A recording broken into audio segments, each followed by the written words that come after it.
Hey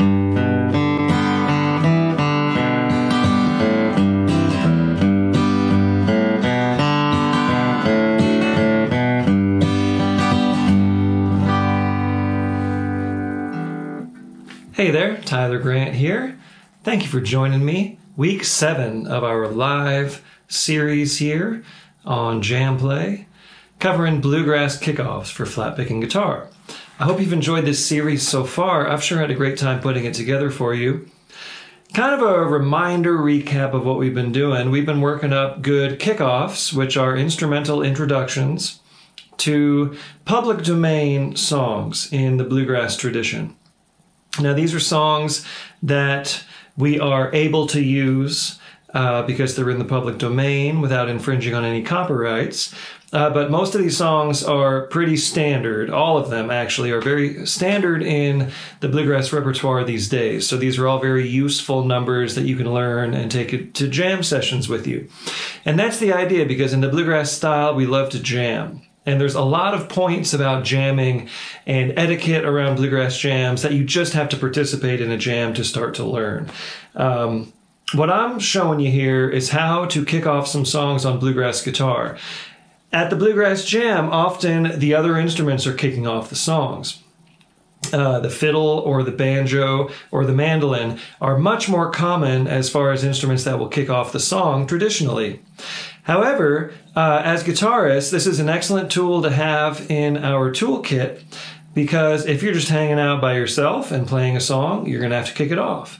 If you are jamming with other guitarists, you're going to have to kick off the song. And at most bluegrass circles these days, lead guitar has become very common, and you might offer, hey, can I kick this one off? And everyone who plays banjo or fiddle will look at you and be very impressed, like, oh, you know how to kick off a song on guitar. So there's lots of points here that we've been making along the way about how to arrange the melody of the song into a uniquely guitar style kickoff. And we've been using melody strum, we've been using cross picking, we've been using single note licks, we've bluesed some of it up, and we've been working on our guitar fundamentals along the way. Now, I'm not talking about scales very much during this course. You're going to have to reference my courses on JamPlay, the on-demand courses like Bluegrass Flatpicking Method, where I dive a little deeper into scales and get back into more of the building blocks of how we interpret melody, how to figure out melodies by ear, all that. I'm just giving you the melody and talking you through the process of arranging it into a good kickoff. So today we're doing this song, Little Old Log Cabin in the Lane. This is a great old-timey song. Fiddlin' John Carson, I believe, did the original old scratchy recording from the 1920s. But you'll find a lot of good versions of this song online. So let me try to sing just a verse and a chorus for you to get the song in your head. It's in the key of G. Oh, I'm getting old and feeble, and I cannot work no more. The children no more gather around the door. My old masters and old misses, they are sleeping side by side near the little old log cabin in the lane. Oh, the chimney's falling down and the roof's all caved in, letting in the sunshine and the rain. And the only friend I've got now is that good old dog of mine and that little old log cabin in the lane. Just a cool old-timey song, right? So let's dive into the chord changes first. We don't even need to look at the page yet. I'm just going to talk you through it. We're in the key of G. And our chords are thus. Our 1 chord is a G, 4 chord is a C, 5 chord is a D. And I'm going to keep using that language because that's the common language at bluegrass jams. The one you might even see at instructor-led jams at camps, like slow tempo jams and stuff. You might have an instructor like just holding up the number as you go to coach you along. So understanding your 1s, 4s, and 5s in the chord structure is important. In the key of G, it's G is 1, G, A, B, C is 4, D is 5. It's just going up the scale in order.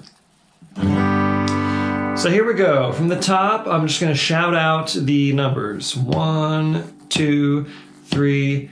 Here's the 1 chord. 1 and 1 and 4 back to 1. 1, 1, 1 and 5. 1 and a 1 and a 4 and 1 and a 1 and a 5 and a 1. Chorus goes to the 4 and a 4 and a 4. 1 and 1. 1 and 1 and a 5 and a 1 and a 1. 4 back to 1 and a 1 and a 5 and a 1. So there you go. There's the chord changes. And those are written on the lead sheet, and you hear them on the rhythm track too, so I'll let you kind of go over that some more on your own time. Let's dive into the lead sheet. Now, just a reminder of what the lead sheet is. It's just the basic version of the melody and the changes written on a page. And this kind of relates to jazz music, truly. This is where lead sheets kind of came from. If you're in a jazz circle, you might have your lead sheet there that just shows you the melody and the chord changes, because the rest of that music is all improv. Similar with this style. So I use that term lead sheet just to tell you in a musical language what this is. It's the changes, meaning the chord changes, and the melody in a very basic version, kind of squared off from, you know, what a vocalist might interpret, or a fiddle player who has slides and other grace note kind of things. This is just very squared off to get us the basic notes. So when we play through this lead sheet, there's a little caveat here, because the rhythm tracks only go through the verse itself, because that's all we're playing on the kickoff.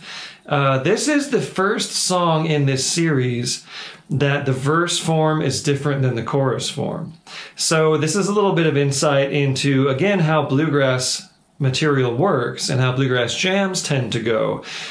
We kick off the song and play our solos usually only on the verse section. The chorus, in this case, it goes to the 4 chord, and the melody totally deviates.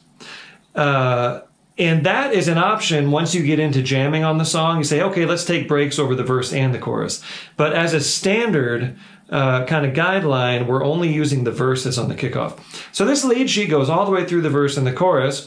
What we're going to do is play along to the rhythm track, just on a verse, and then I'm going to stop you. Okay? Here we go. Let's give it a try.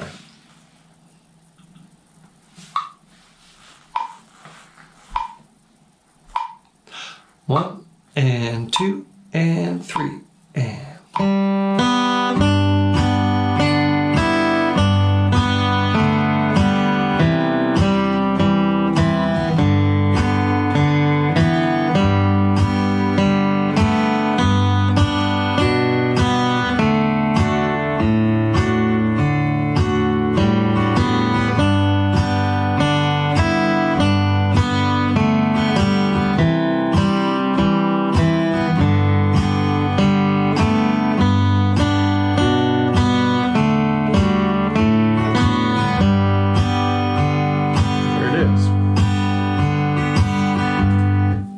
So what else did you notice about this melody on the lead sheet that I usually cue you on, but I tried to catch you off guard this time on purpose?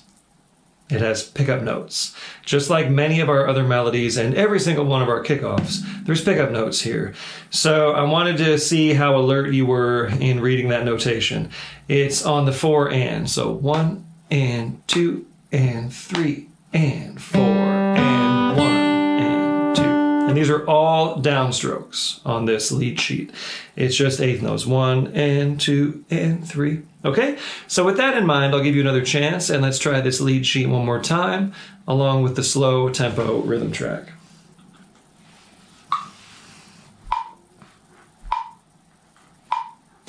One and 2 and 3 and.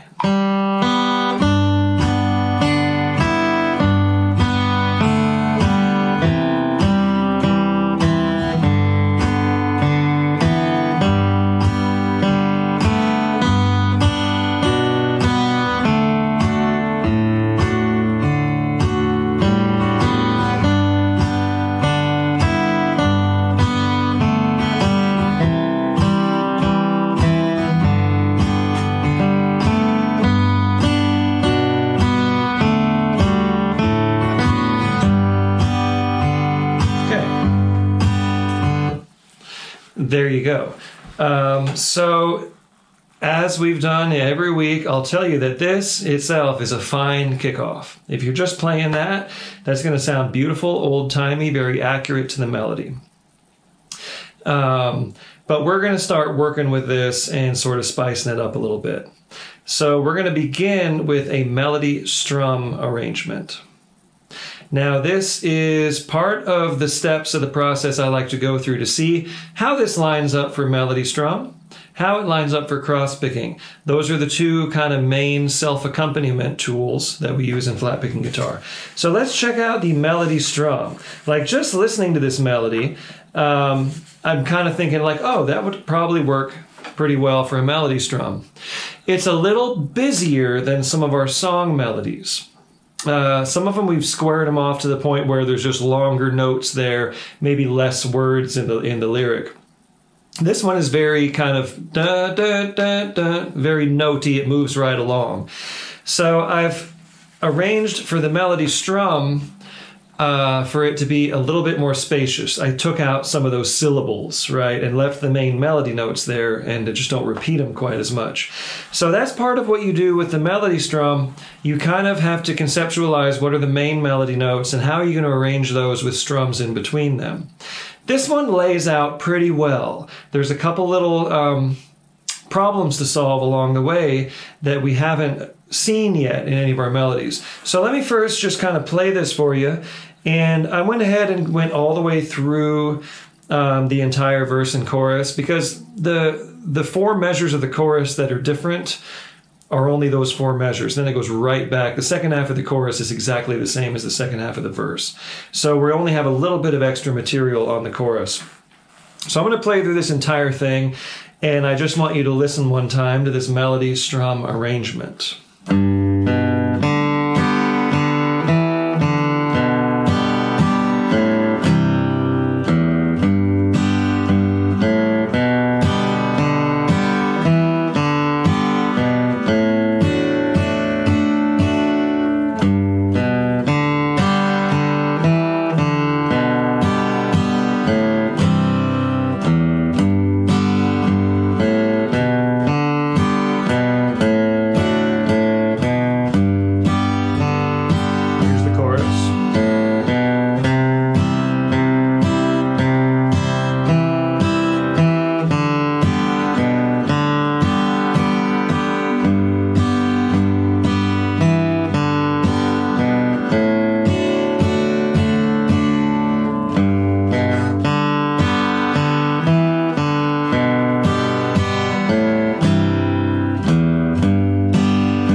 And as always, I put a basic boom strum at the end to show you how to get back into the rhythm part. And as I notate these, I don't add the musical bits, the different kind of rhythms, the feel you can add to this in your own style. I just write the basic building blocks of where the fingering is and where the melody and where the strums lie. So it's going to sound very kind of music box, kind of old-timey and a little bit non-musical that way. This is such a cool melody that sounded really neat to me, playing it that way. But let me once now play this same thing for you with dressed up a little bit with a little bit of just a musical feel and some variations on the strum. So here I go, just playing exactly what's written, but adding a little bit more in the rhythm.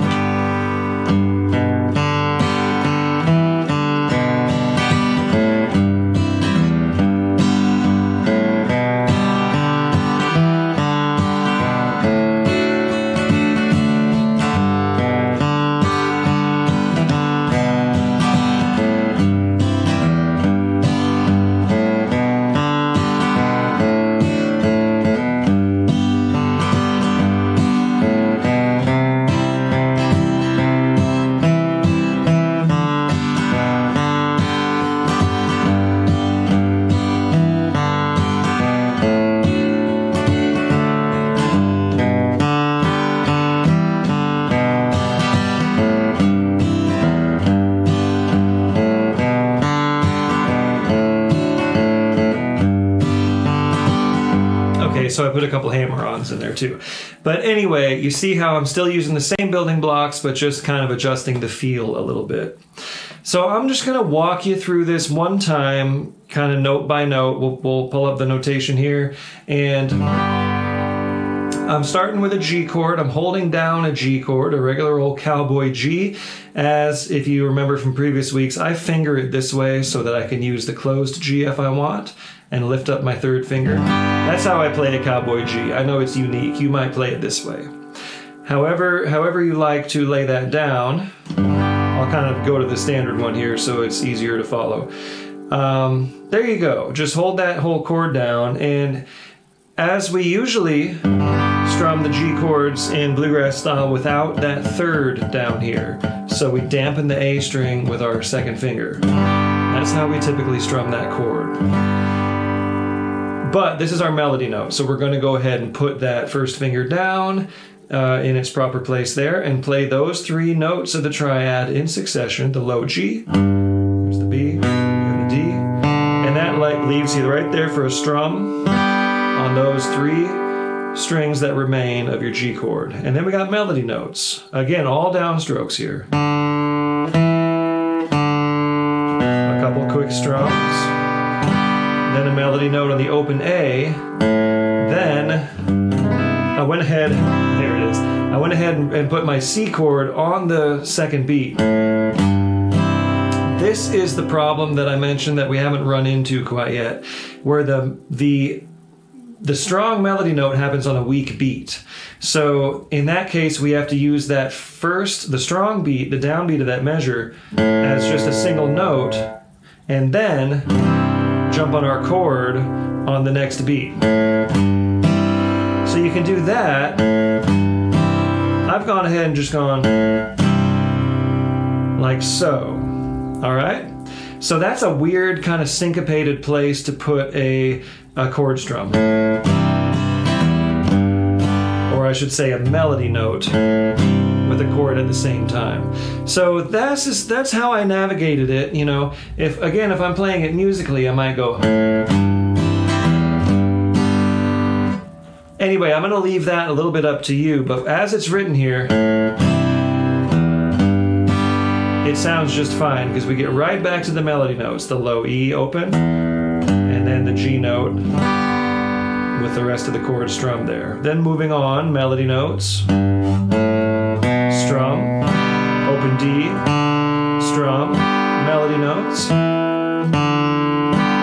melody, and then melody, open A with that D chord happening above it. Moving on, it starts at, this next section is the same as the beginning. Here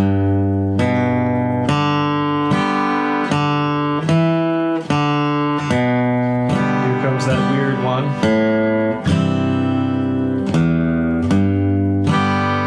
And then the end.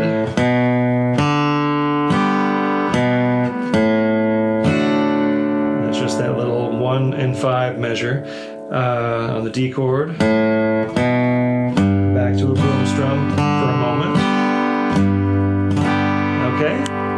Then moving on to the chorus, we use some walk-ups. Pick up notes walking up to the next downbeat. And that's your C note with the C chord above it 3 times in a row. Then that note from the chord. And then melody notes. Strum, melody notes, strum, strum, strum. Melody note, strum, melody note, strum. Melody, melody, strum. Melody, strum. Melody, sorry. Back to the D chord. Then we're right back to where we were on the end of the verse.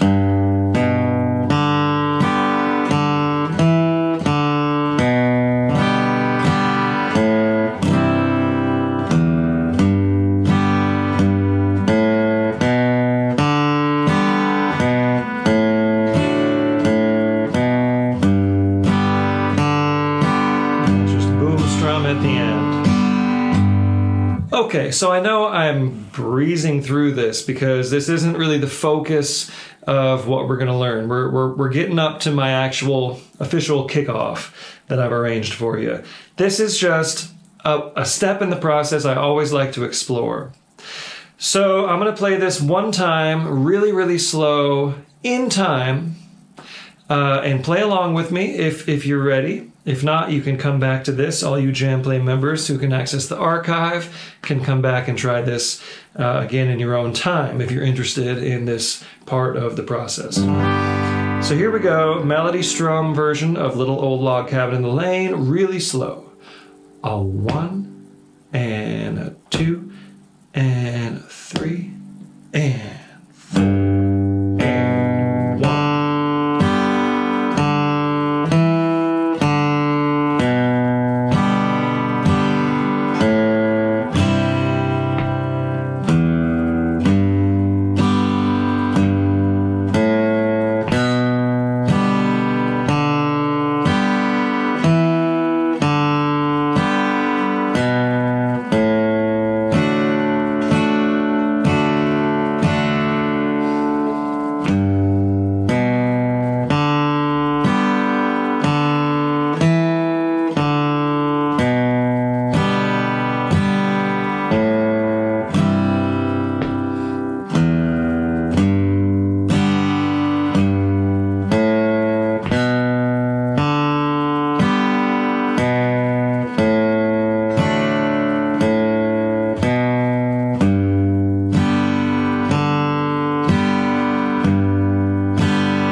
There you go. So while we're at it, just one more time, listen to me play this in a more of a performance context. Here we go.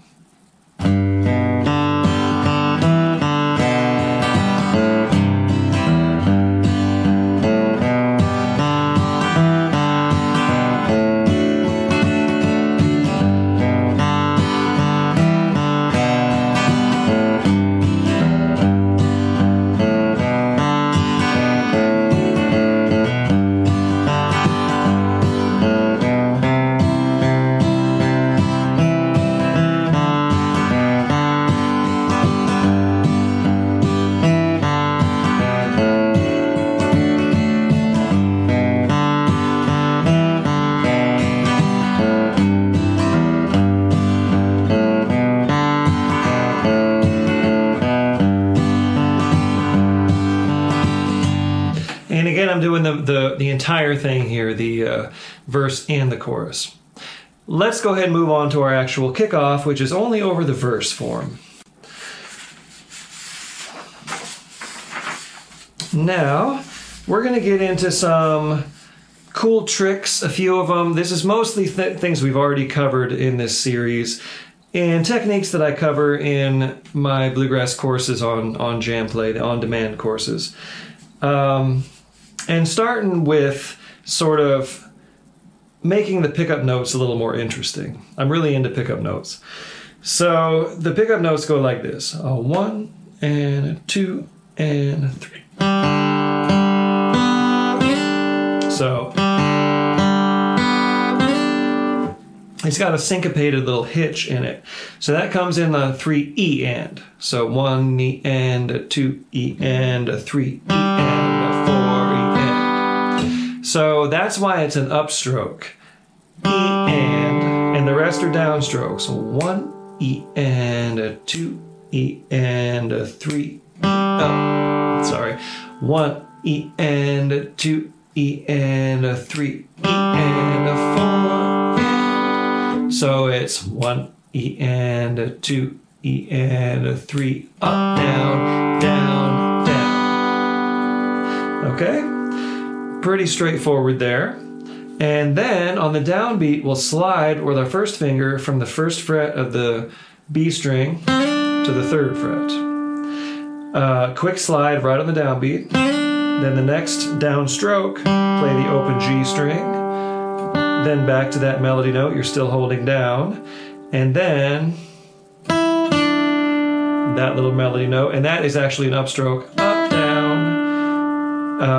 And then this double stop, your first finger is holding down the whole time, second finger grabs the fourth fret of the G string, and now you got a third, a little double stop here, and it slides down a whole step, and then the open G. So in context rhythmically, the pickup notes in that first measure, 1 and a 2 and a 3, E and a 4, and 1. And a 3 and 4 and. So that little hitch on there's two upstrokes in there, and they're both on that same 3 E and. E and. That's why it's an upstroke. So I'll shout the stroke, pick stroke directions this time. 1 and a 2 and a 3. Up, down, down, down, down.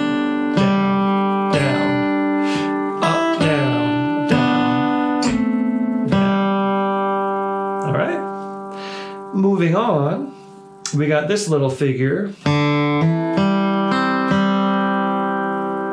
So that I'm just hammering on second fret of the D string from the open D, and then a down up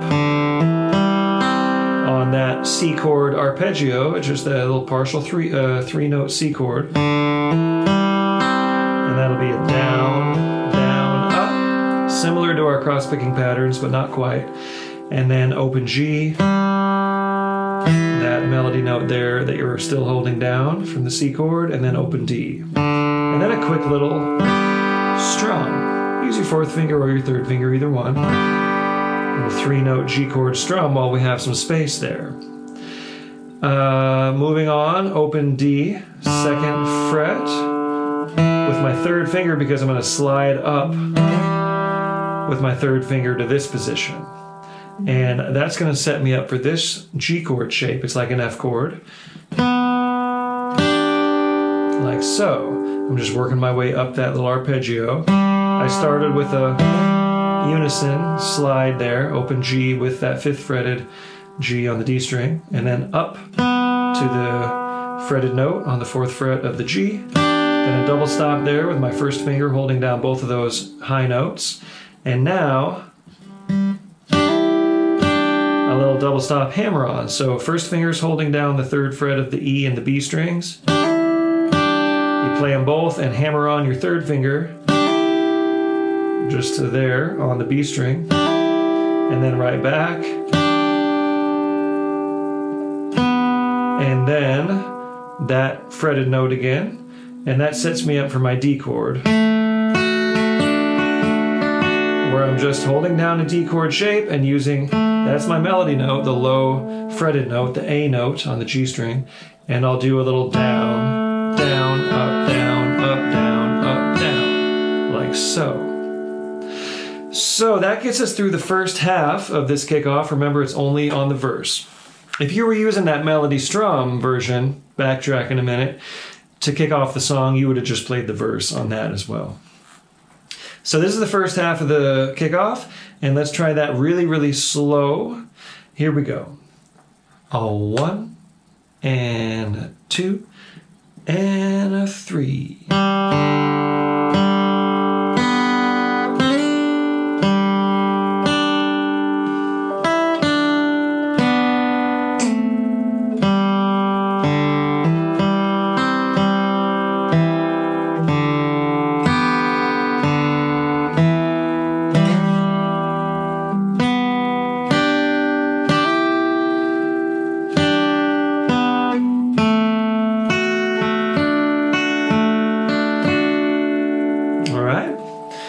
So since we're already kind of getting close to the end here, I'm not going to have time to review that cross-picking pattern. We've done it every week so far, so I'll leave it up to you to review that on your own.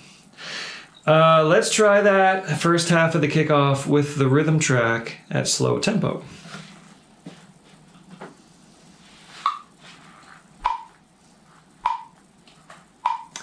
A 1 and a 2 and a 3.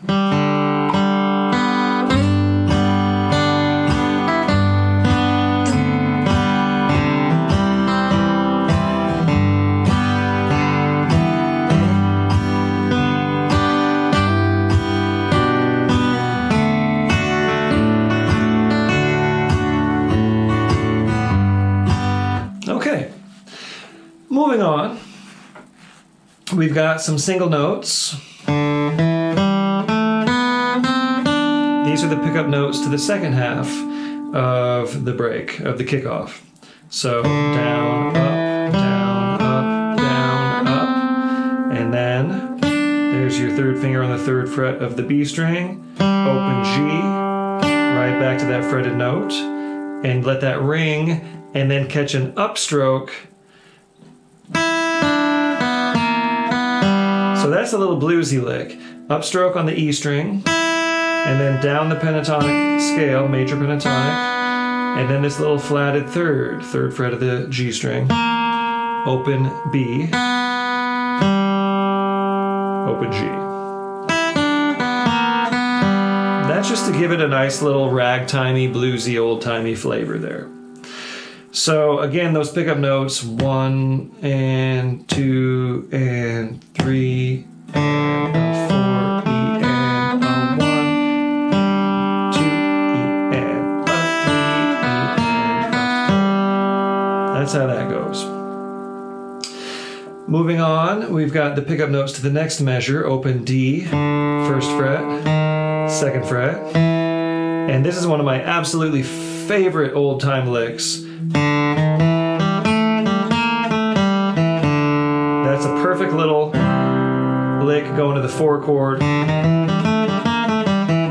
back to the 1 chord. So again, the pickup notes are open D, first fret, and then second fret, open G, second fret, open, third fret, that's your flatted third, second, open, right back down.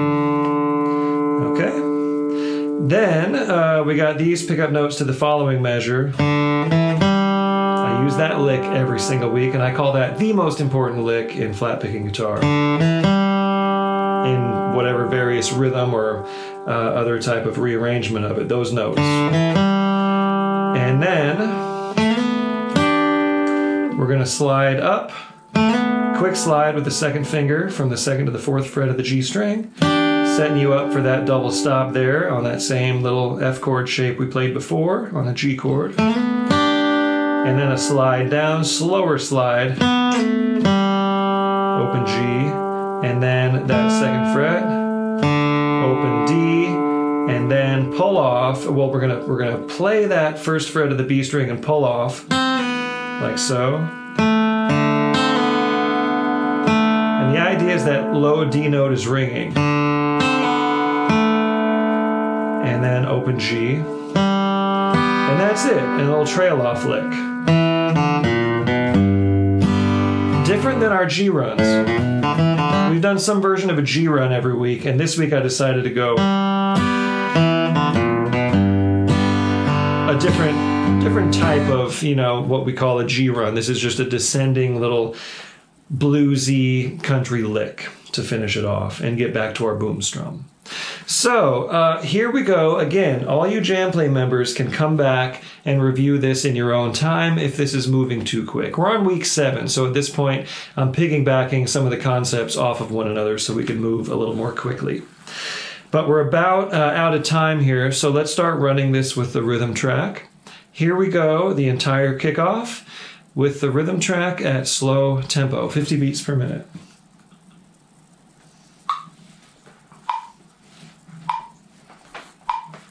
A 1 and a 2 and a 3.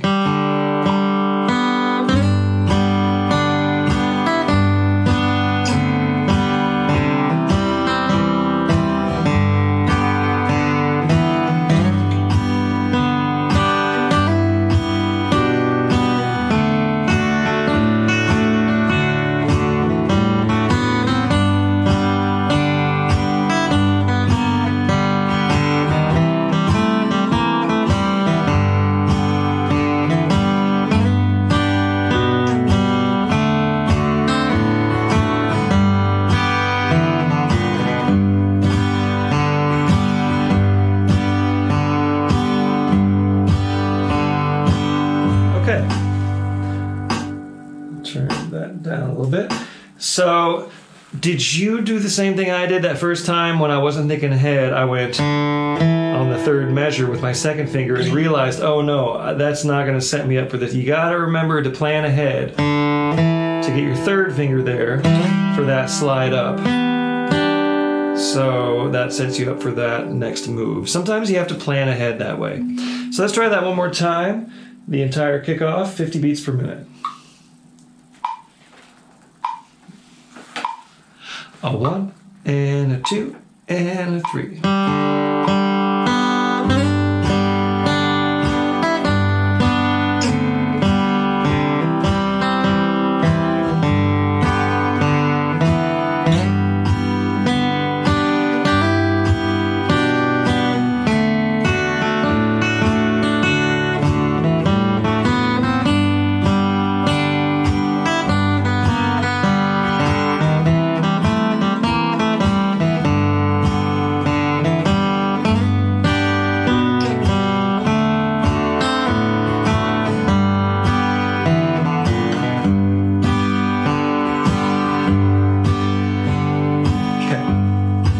Great, here we go at mid-tempo, 70 beats per minute.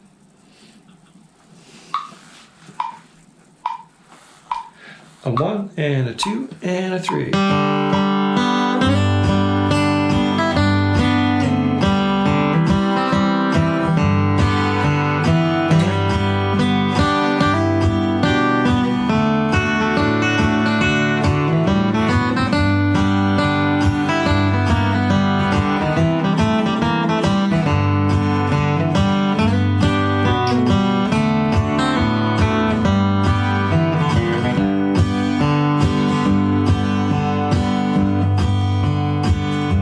Okay, now that you've kind of conceptualized that tempo a little bit, let's try one more at 70 beats per minute. A 1 and a 2 and a 3.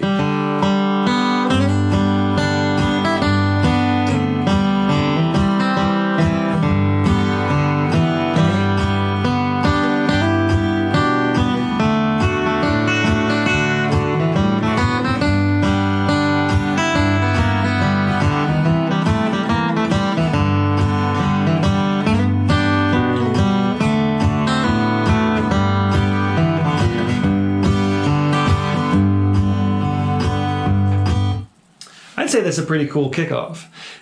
So I'll go ahead and move this up to performance tempo, 90 beats per minute. That 70 beats per minute is a fine performance tempo for this song. This 90 is going to be a little more appropriate for bluegrass style. So here we go at 90 beats per minute.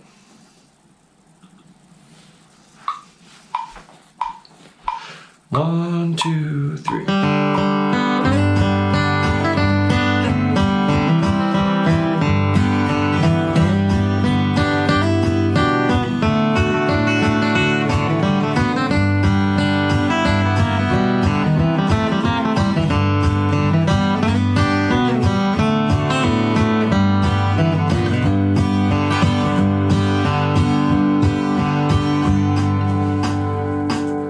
Okay, there you go. Fun stuff.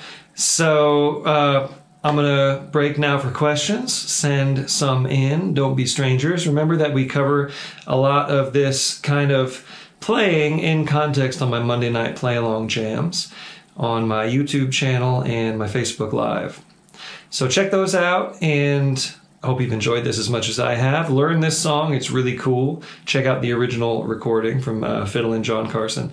And thanks again. I'll see you next week for week 8, moving along in the home stretch here. And we'll break now for questions.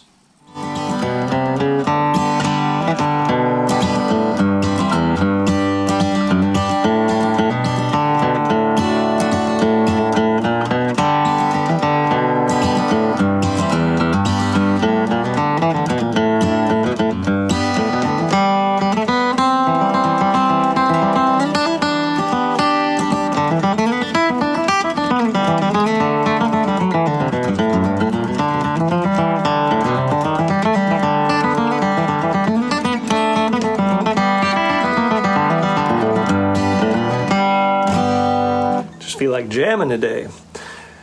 Okay, we got a question. D Commander asks, can you give some recommendations for other bluegrass jam standards that I might play at a session that you don't cover in this course? Well, yeah, that is the $1 million question here, because we're only covering public domain songs. Many of the bluegrass standards are songs that are copywritten that we don't have access to. So what I would do to get your bluegrass jam standards is pick up a couple of different albums. One of them is Flatt and Scruggs, The Complete Mercury Recordings. Another is, I can't remember the exact titles, but if you basically get like some kind of greatest hits compilations from Flatt and Scruggs, Bill Monroe, the Stanley Brothers, and Jimmy Martin, you'll be set for most of the standards that are not in the public domain. Because all these songs were being written by these artists, many of them at the times that they were recording in the 1940s and 50s and on through the 60s and all that. So yeah, excellent question. The other way to do this is to join me on my Monday night play-along jams. Which this coming Monday may or may not happen. I'm going to announce that soon. But at my YouTube channel, you will find all of the archived sessions, including the Valentine's Day play-along jam we did of songs of love, unrequited, lost, found, true, left and longed for, etc. Because a lot of these bluegrass songs are of the sort of the heartbreak category. So go to my YouTube channel and you'll see those Monday night play-along jams, and you're going to see lists of these standards, and we play them in context. So those are good places to start. How do I find a bluegrass jam to go to, asks Yoda. Well, again, I'm gonna send you to my Monday night play-along jam as a good way to get into this and get started and just get yourself playing. Even though it's just you and me, you're playing along with me on the video. I grew up in San Diego County, and there's a group here called the San Diego Bluegrass Society that hosts regular jams, or at least did. I'm not sure kind of what's happening these days. But that was how I cut my teeth on playing this kind of music with others. And they would meet, the second Tuesday of the month at, a burger joint here, and then the third Tuesday of the month at a different spot, in a different part of the county. They had their regular meetings where inside the venue they'd have an open mic that you could sign up for, and different bands, local bands could sign up and perform. But then outside, people would just be in jam circles picking, and that's how I learned. So in your area, I would just do a search for local bluegrass communities and take it from there. The other way you can do this is to sign up for in-person bluegrass camps or workshops. I'm teaching at a couple. Everything got shut down, of course, during the pandemic, but this year I'm going back to a couple of them. One of them is the Julian Family Fiddle Camp, which is less of a bluegrass camp, more of a kind of all-around family music camp. And then I'm teaching at the Augusta Bluegrass Week in West Virginia, in Elkins, West Virginia, which is my absolute favorite camp, and the one that got me into teaching workshops. And that happens in July in West Virginia, and there is picking and jamming all the time at that camp. There's classes. I'm teaching beginning guitar at that one. They rotate me year to year on the different levels. And then everybody just picks all the time. So look up a good bluegrass camp near you as well, and that's going to connect you to people. Once you get tied into that community, you're going to find the resources in your area, and you'll also, through my online services or through camps you might travel to, you'll find a connection with groups outside your area as well. Kyle B. asks, what made you interested in learning bluegrass when you started playing guitar?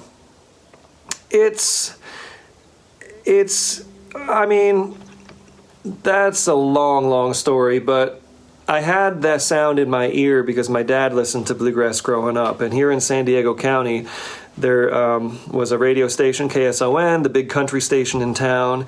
A man named Wayne Rice had the bluegrass show they've just canceled it recently, but it ran for 30 years plus. On Sundays, he had the Bluegrass show on KSON, and my dad and I would listen to that on Sundays, or he would always have it on the 2 hours every Sunday that it was on. And that sound was always in my head. And when I started playing guitar, I was not into that sound that much. I was playing rock and roll and learning regular, guitar stuff that high school kids learn, classic rock and whatnot. And then I got into the Grateful Dead. And this is a story you're going to hear a lot from bluegrassers who are my age or older, that their exposure to the Grateful Dead led them back to bluegrass. And that's how it worked for me. I became a Deadhead and heard Old and in the Way, which was one of the groups that Jerry Garcia, he played banjo in this group. It was a great bluegrass group in the early 70s that only played a handful of shows. Jerry Garcia on banjo, Peter Rowan, who's still out there playing. I do gigs with him from time to time. And he's on the guitar and lead vocal, and David Grisman on mandolin, Vassar Clements, the late Vassar Clements, on fiddle. And they recorded a seminal album called Old and in the Way that was released in 73, I believe. Still one of the biggest selling, if not the biggest selling bluegrass album of all time, because Jerry Garcia was part of it. And they're playing traditional bluegrass, and I kind of had a roundabout way of getting back into this sound that I realized I loved and I had a connection to from hearing it so much growing up. And then once I started playing and going to the jams and learning some of the tunes, I was hooked right away. And the album that hooked me was Tony Rice, Manzanita. So get that album and you'll know.